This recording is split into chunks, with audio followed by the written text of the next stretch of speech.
What's up guys, Fluky here.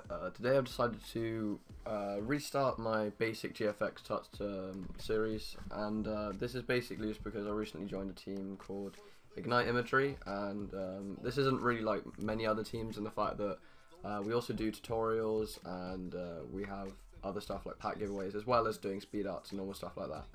So be sure to go check them out, and today the tutorial I'm going to be doing is like there's the sort of glitch effect that most people do now at the end of like finishing the background, they just add a load of filters. But with mine, I prefer to think of it as a retro glitch because my style is more retro based, and I kind of try to make it have a more 80s sort of feel. So the first thing I do, of course, is I just grab all the layers.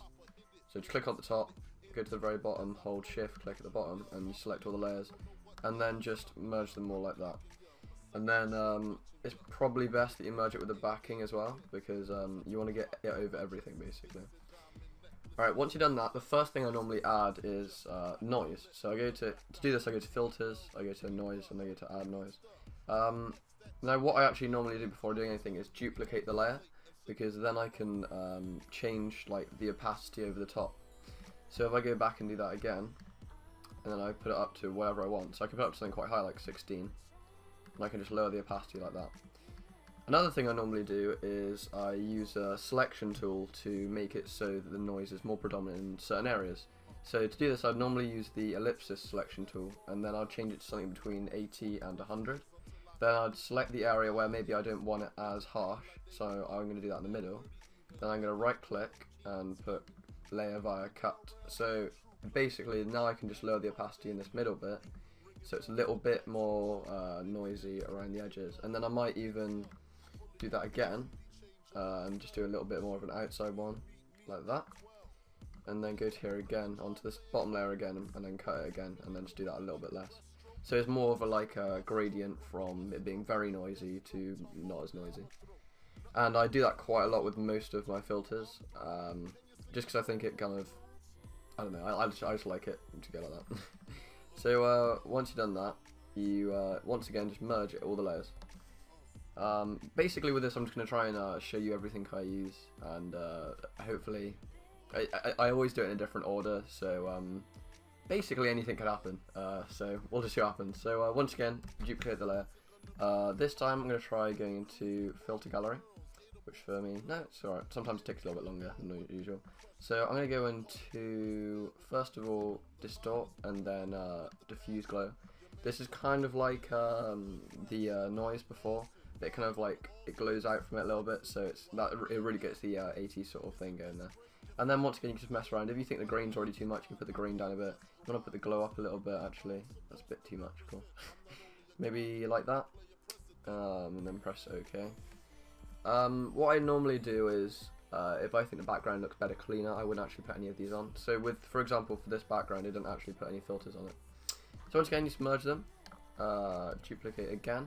This time I'm going to try doing something that I normally do, which is like, I think it's a little different, I haven't really seen many people doing it.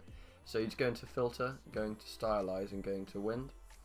And then make sure it's on wind, and make sure it's on, it can either be from left or right, but you have that. And then you duplicate the bottom one again, and go to it the same place again, and this time do it from the left. And of course you can't see it because it's below, but if you go to the top one and make the opacity 50%, you can see that it comes out both sides, and then you just merge those two layers, and then you use the opacity however you like here, so just depending on how much you want it.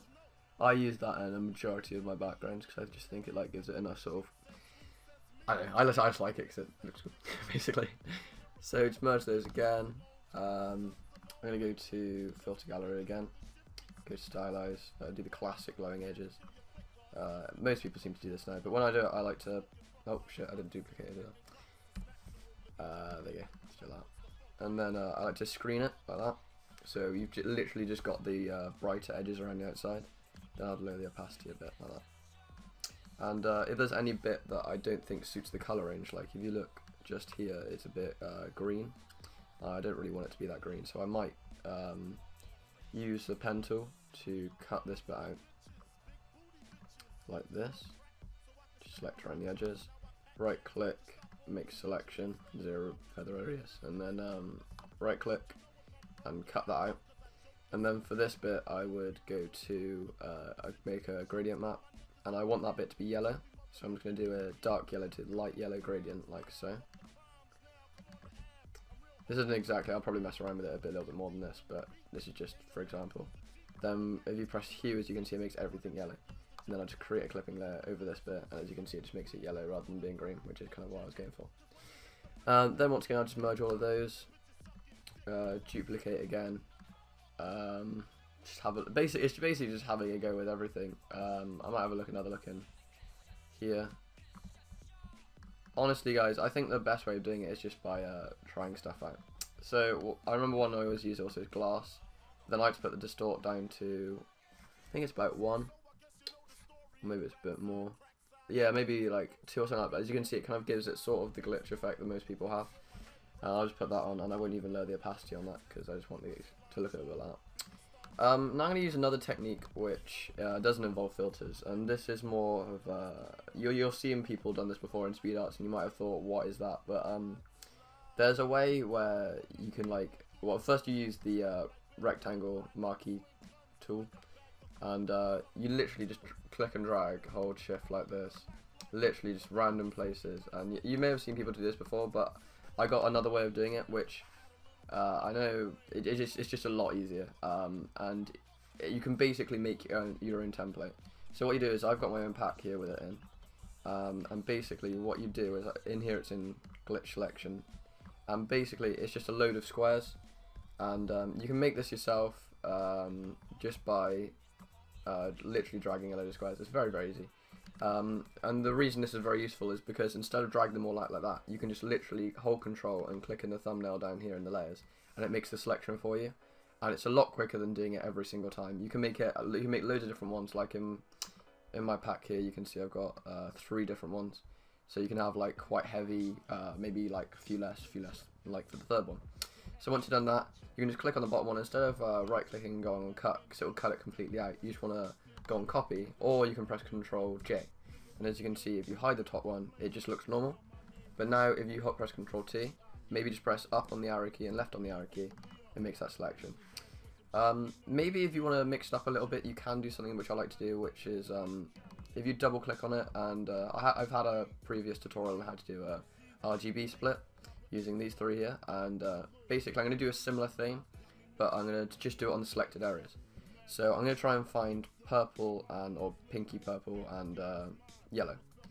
So literally, I know it sounds really stupid, but if you just hide them all, and eventually you find the right colour. So like that, I just found that pink. And as you can see it around the edges there. Gives it a nice sort of glitch effect. And then once again, if you hold control and click on the thumbnail, and then duplicate it there, and then instead of going up and left, go down and right, like that. And then try and find yellow this time, which is much more difficult to find. Where is it? There it is. And then as you can see, it's kind of just giving it that nice sort of glitchy effect.